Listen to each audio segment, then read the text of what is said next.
Welcome to the Guns and Gavel Show, where Arizona's self-defense and firearms attorney, Tim Forshey, weighs in on the delicate balance between the law and personal protection. Learn about the legalities and realities of self-defense as he dives deep to discuss firearms laws, legal use of force, concealed carry, and home defense training. The Guns and Gavel Show starts in 3, 2, 1. So I had a guy in my class this past weekend, coincidentally, who was a just retired Secret Service agent. And one of the rare law enforcement people that I have in my class who actually revealed that fact. He didn't do it grandiose. He wasn't inappropriate about it. Really nice guy, very downspoken. But he came up during a break and talked to me. And then I said, would you be willing to mention that to the rest of the class perhaps? He said, sure. So we had him talk a little bit and stuff. But in the process of talking about that, we talked about the Secret Service, coincidentally, just about 2 weeks ago, released their National Threat Assessment Center report for, I want to say like 2016 to 2020. Yeah. And they went through and they looked at what they're calling mass attacks, what a lot of people are calling mass shootings or mass public shootings, MPS. First of all, I think you and I have talked about this before. I absolutely hate that they call them mass shootings.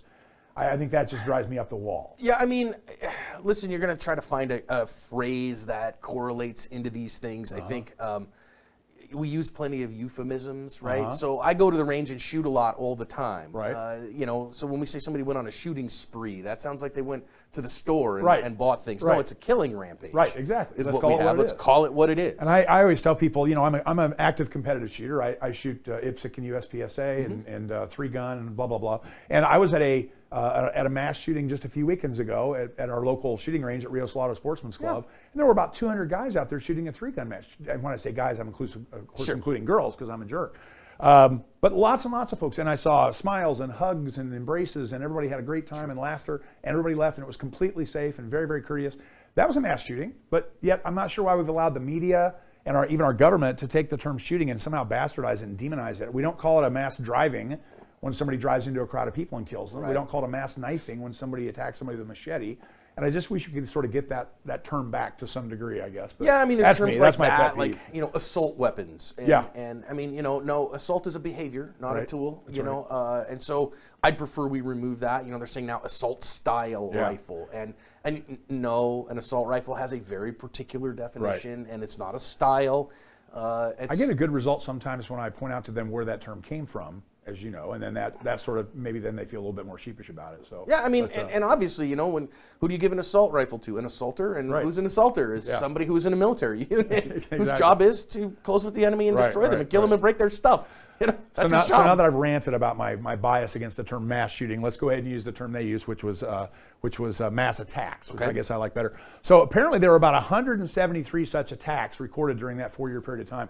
Now I think that's probably way low, but let's remember they're defining this as 3 or more people who are never in the location of any of their residences. So it has to be away from home, 3 or more people. So anything that happens at home. And I believe 3 or more people, not the shooter. Correct, not including the shooter. Who are killed. So if we talk about, if we throw in attacks that happen in home, and if we talk about attacks that happen with less than 3 or 4 people, I think those numbers would dramatically increase. But let's use their numbers and let's see if we can gain some understanding from that. So out of those 173 attacks, they claim that 74% of the attackers had prior criminal records, and I believe that meant felony records from the way I read the report. Sure. 41% of them had a history of domestic violence that was well documented. So convictions for domestic violence. I don't mean you got in an argument at a party and pushed somebody. I mean you were convicted of it.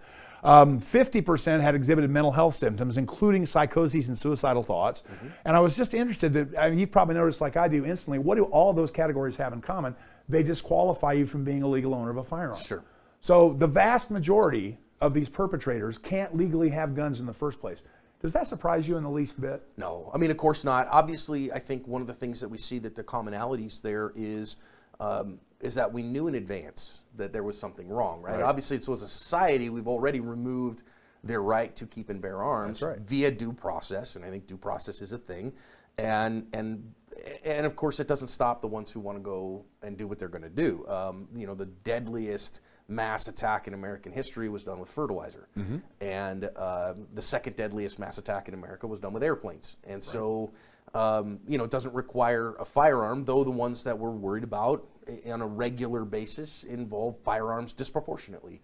So, and again, it's almost never where these things happen, and you know, the prototypical, well, he was such a nice boy, and all his neighbors, we never had any problems, and it was, you know, he was always so nice and cut his grass perfectly, and he always, you know, helped old ladies across the street. But those are always the serial killers, it seems. Right. Right? And that's not what we're talking about here. We're talking about somebody who has a grandiose suicide plan. Yeah.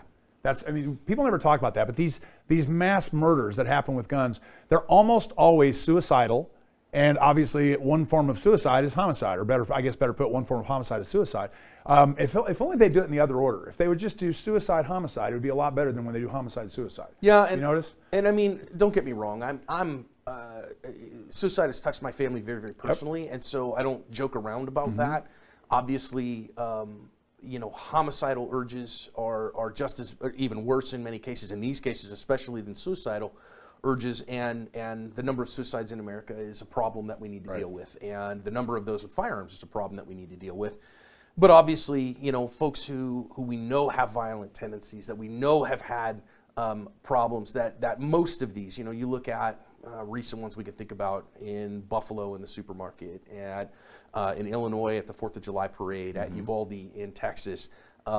Literally all three of those killers, which I have a rule personally, I call it the some a-hole rule. I never mention them by name. Their name. Amen. May they die in ignominy. Never mention their name. But all had you know, significant contact with law enforcement. All had you know, and the neighbors were like, oh, we knew this was coming. That's just it. That was the other thing that the study revealed, was that the vast majority of these involved the use of weapons. The vast majority of them were illegally possessed weapons. But even more than that, everybody's coworkers said, yeah, this guy always had a problem. This guy had all kinds of issues fitting in. He was exhibiting all kinds of symptoms of anger. He'd been evicted. He lost his job. He was having financial strains. There was all these, as they say, red flags. That term has been sort of bastardized in the last 5 years. But all these red flags are going up, and everybody just basically just kept on keeping on. And if there's a moral of this story, I guess it would be, for me at least, is if there's someone in your life, at your place of work, at your school, and they just make the hair stand up on the back of your head, pay attention to that. Listen to that.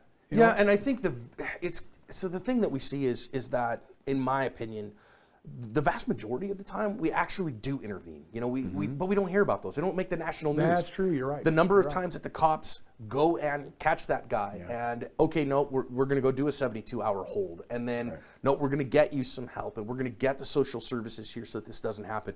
That's the vast majority, and it doesn't make the news. That's true. When they slip through the cracks, that's when it does. And of course, it's just like with all self-defense. I mean, you don't hear about the 10,000 times last year that the privately owned CCW holders drew their weapon legally and threatened to use force and stop the incident. There was no bloodshed. Well, that's not newsworthy. Yeah, it doesn't make the news. It doesn't make the news. You never hear about those. That's right, Well, they say that over 90% of defensive gun uses do not involve the discharge of the firearm. Firearm's not fired, that's right. That's a clue. And 90% of the ones where it is fired with handguns, it's not fatal. Right. And again, somebody's wounded with a handgun in New York City, that doesn't make the news. Doesn't make the news. So that means literally you're down to 1% that might make the news, And I think that we can all agree that given these commonalities that we see, you know, that we knew prohibited possessor on the radar of law enforcement. We know we've had problems before that we start saying, wait a minute, there are commonalities here. And I think that they speak to kind of some of the social structure of America today, that we say, well, we just got to, you know, ban guns or whatever. Good luck on inventing the firearm. It's just not going to happen. But to look and say, okay, wait a minute, how do we increase our access to social services? As somebody who fights for some beloved family and their access to mental health care services, I can tell you it's difficult. No, difficult is not the word. It is impossible. And to the place of, I mean, many nights of tears of fighting against the bureaucracy. Correct me, but I think that the statistic that I've seen is that there are like only 10% of the beds that are available today that were available 30 years ago, despite the fact that the need for those beds has quadrupled. Oh yeah, I mean, does that sound about right? The chances of let's just say you had an acute inpatient need for suicide or homicidal ideologies. I have literally sat with a loved one in the emergency room for 5 full days waiting for a bed to come open. Oh my gosh. 5 full days. Wow. Waiting for one bed anywhere within a 100-mile radius to come open. So, and of course, for most, if you're an adult, right, you're not on a hold at 5 days. Most can do 72 hours. Right, 72 72 hours. I'm going to check myself out of this this and, joint. And those of you that know about mental health, and John's far more of an expert than I am, but I've dealt with several cases that involve this. It oftentimes takes mental health professionals a year, 2 years, 4 years to get your medications, the proper medications and the proper dosages. I mean, we they're don't not going to be able to figure that out in 3 days. We don't understand perfectly how the chemical system of the brain works, and so they call it a medical practice for a reason. Yeah. And every individual is so different. You throw a dart and hope, this particular medication helps a lot of people with these problems. Yeah. We'll let it go for a month. Right. We'll come back and talk to me in a week. We'll see how it's going. Another week. It's not doing very good. Well, let's try something else. Okay, well, that's not doing so great. Right. That's causing another side effect. So let's try this thing instead. And it's a hit and miss, trial and error, and the error can be quite, unfortunately, horrible. Yeah, and exactly. Unfortunately, especially in adolescence, right?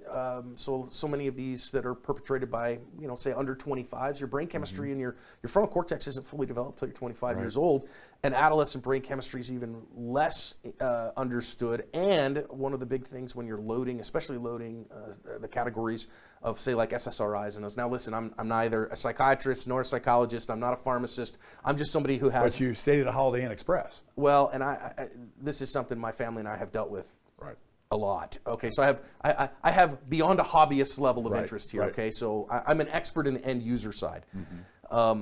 That one of the things when you're loading especially in the SSRI lines in teens especially, is impulse control. And that impulsivity, they can just cycle so fast. Now, once they're loaded, that tends to decrease significantly, but it can be a very dangerous time. Right, and that's, of course, we're talking about impulsive, homicidal, suicidal acts. Yeah. And so many of these folks that commit these mass attacks, right, these mass killings, they have been on the radar, and so they were receiving mental health services, but then what we find almost universally is it's past tense. They were receiving mental health services, so they're not on their medications anymore. And so some, especially in the self-defense community, they blame the medications when the reality is the medication, for however long they were taking it, really helped. A lot of people that are mentally ill will say, well, there were side effects. I didn't like the side effects. I was doing better, so I just went off the meds. Well, very common. What do you think is going to happen? Invariably, right? People go through that, it seems. So, very common. Yeah. And so I really think that an overhaul of the mental health care system in America, and it's gonna take a whole bunch of money and a willingness to do that. But deinstitutionalization that started in the 1970s in America, it's like you said, I mean, the pendulum has swung too far. Well, today you want to get into a psychiatrist, hey man, we need some help. We need some chemical help here because we have a real significant acute problem. You're here in the Valley where we live, you're probably talking anywhere from a 5 to 8 week lead time for the first appointment. It's an eternity if you're in anguish. And now, okay, if you have health insurance, okay, those will usually be covered. A psychiatrist appointment will because they're a doctor, but most times the counseling that needs to go with it won't. And so a counselor, if you're like, okay, I want to get in and see a counselor, that's smart and good. Most insurance isn't going to cover a lot of that. When they do, it will be for a very limited time. If they don't, most of those counselors, you're talking $100 to $150 a session. Right. And if you're doing that weekly, so now you're saying, okay, we want you to put $500 to $800 in your budget for that, which for most Americans in a time of vast economic uncertainty it's just not tenable. Not to mention, a lot of the people that are fighting those mental illnesses that need the help are probably unemployed or unemployable right now. So how are they supposed to do that? It's just it's got to be about resource allocation, and it seems like we just keep focusing on the items.